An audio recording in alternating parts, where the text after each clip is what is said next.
America, online evaluation system to which only the evaluated College for America staff will have access. Do you have any questions? No question. Do you give your contact to be interviewed and recorded? Yes. I, Isalayo, I give my contact, my first person to participate in this interview to be recorded and used as part of my students' academic work. Yes, thank you very much. So I have 4 questions to ask you. And the first question is, what are the 3 branches of government? Thank you. I don't know what. Yes, thank you. The second question is, what does each branch do? If I don't know the branch, I can just know what Uh, does.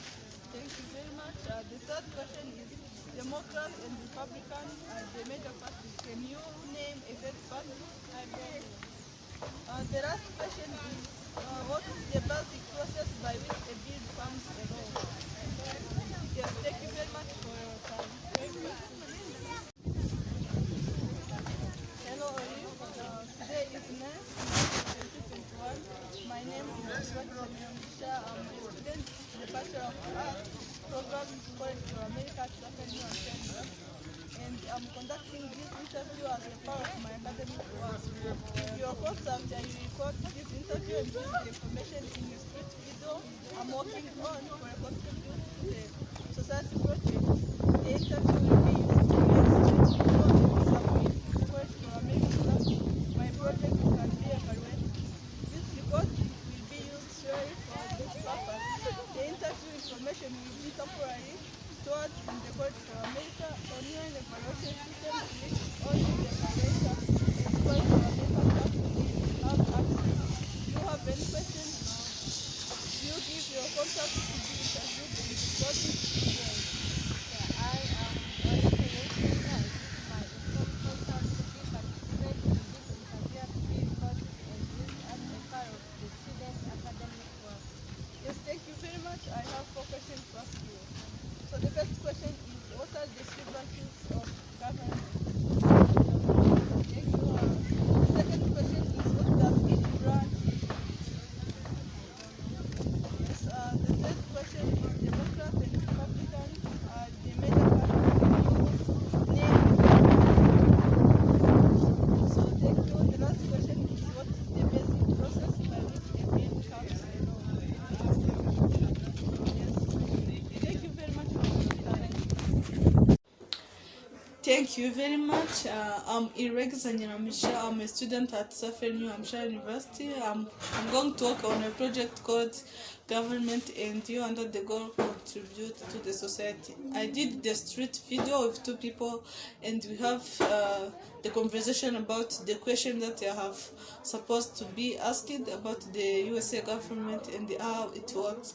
So moving, I'm going to discuss more about the questions that I asked the people in the street video about the USA government. After asking the questions about the government of USA from the street video, and I'm going to make a summary of the solutions of those questions, because some of the interviewees were not able to answer those questions very well, and I'm going to give clear information about all those questions in order to make sure that everything is clear for those responded or another one who can meet those information.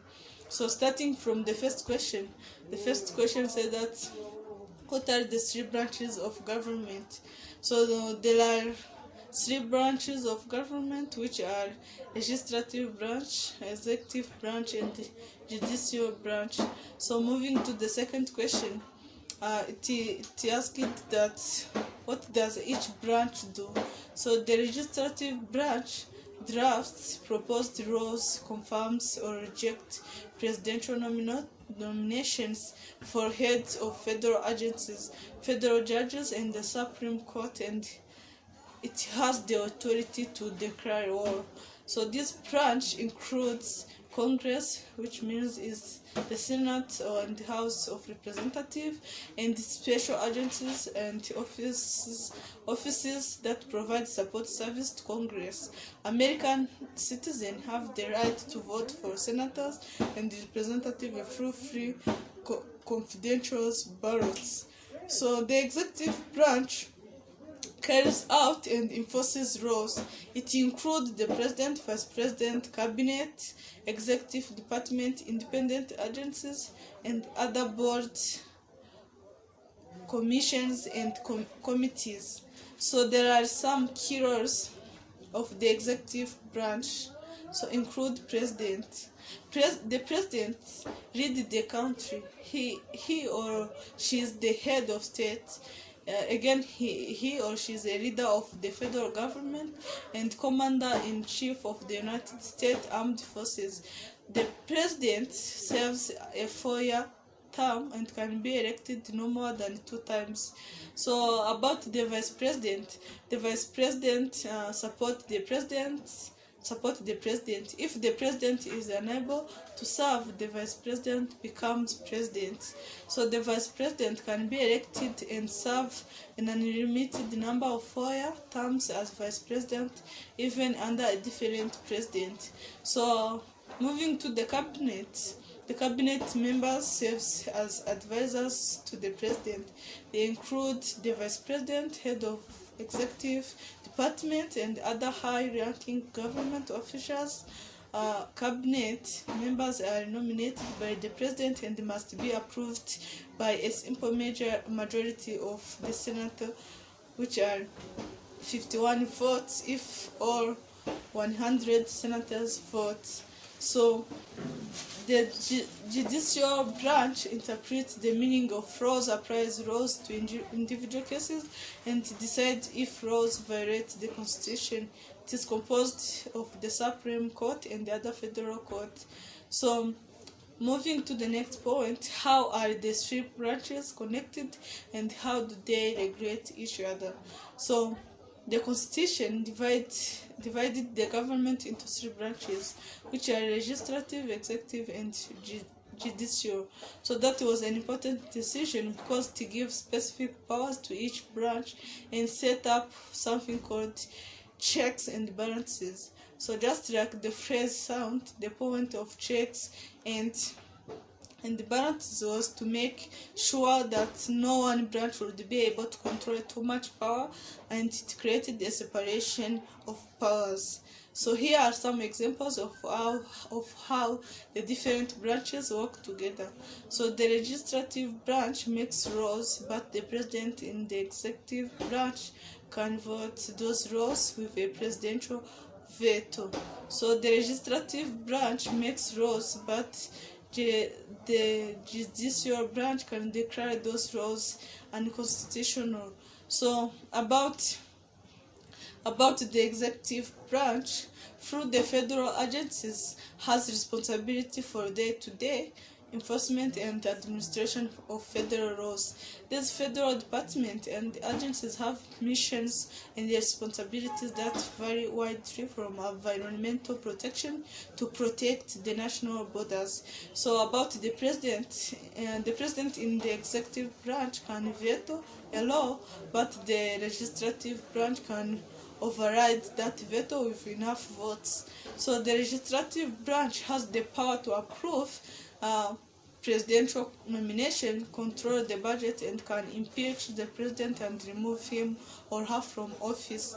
While the executive branch can declare executive orders, which are like proclamation that carry the force of law, but the judicial branch can declare those acts unconstitutional. So about the judicial branch interpret laws, but the president nominates Supreme Court justice, Court of Appeals judges, and district court judges who make the evaluations.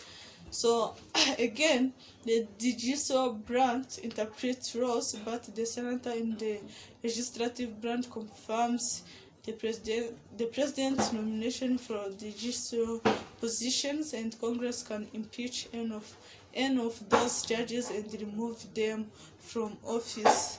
So moving to the third question asks that Democrats and Republicans are the major parties. Can you name a third party? So moving to the content, based on the information I got on how the two-party system started, I found that by 1018, the Federalist Party effectively disappeared when Thomas Jefferson's anti-federalist party, the Democratic Republicans, beat his old friend John Adams and the Federalists to the presidency.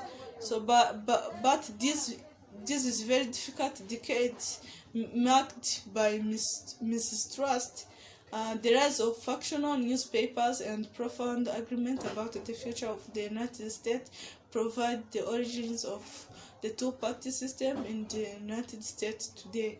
So the Democratic Republican Party originated as a faction in Congress that opposed the centralizing policies of Alexander Hamilton, who served as a Secretary of the Treasury under President George Washington. So the Democratic Republicans and the opposing Federalist Party each became more cohesive during Washington's second term, partly as a result of the debate over the J trade. Though he was defeated by Federalist John Adams in the 1796 presidential election, Jefferson and his Democratic Republican allies came into power following the 1018 elections. As president, Jefferson presided over a reduction in the national debt and government spending and completed the Louisiana Purchase with France. So, moving to the fourth question, it's asked that what is the basic process by which a bill becomes a law. So about that question, there are 9 steps of how bill become the law. So the first point is the bill is drafted. Any member of Congress, either from the Senate or the House or representatives who has an idea for a law, can draft a bill. These ideas come from the Congress members themselves or from everyday citizens and the advocacy groups. So the second point is the bill is introduced.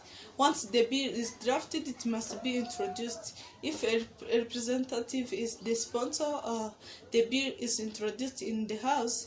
If a senator is the sponsor, the bill is introduced in the Senate. Once a bill is introduced, it can be found on Congress or Gov, which is the official government website that tracks federal registration. So moving to the third point, the bill goes to committee. So as soon as a bill introduced, it is referred to a committee.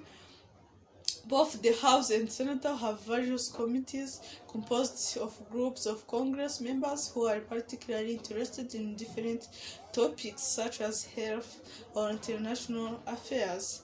When a bill is in the hands of the committee may even choose to hold hearing to better understand the implications of the bill. So moving to the fourth point, subcommittee review of the bill. So subcommittees are organized under committees and have further specialization on a certain topic. Often, committees refer bills to subcommittee for study and their own hearings.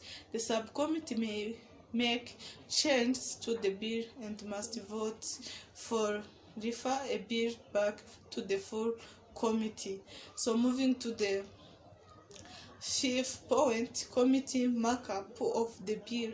When the hearings and subcommittee review are completed, the committee will meet to mark up the bill. They make changes and amendments prior to recommending the bill to the floor.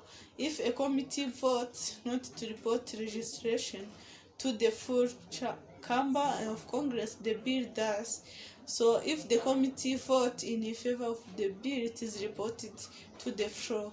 So this procedure is called ordering a bill reported. Moving to the sixth point, voting by the full chamber on the bill. Once the bill reaches the floor, there is additional debate, and members of the full chamber vote to approve any amendment. The bill is then passed or defeated by the members voting. So, moving to the 7th point, referral of the bill to the other chamber. When the House or senator passes a bill, it is referred to the other chamber, where it is usually follows the same route through committees and finally to the floor. So this chamber may approve the bill as received or rejected it, ignore it, or change it. So Congress may form a conference committee to resolve or reconcile the differences between the House and Senator versions of a bill. So moving to the 8th point, the bill goes to the President. After both the House and the Senate have approved a bill in identical form, the bill is sent to the President. If the President approves of the registration, it is signed and becomes law. If the President takes an action, no action for 10 days while Congress is in session, the bill automatically becomes a law. If the President opposes the bill, they may veto the bill. So moving to the last point, which is overriding a veto. So it means that if the President vetoes a bill, Congress may attempt to override the veto. If both the Senate and the House pass the bill by a 2/3 majority, the President's veto is overruled and the bill becomes a law. So thank you very much for the content, and see you.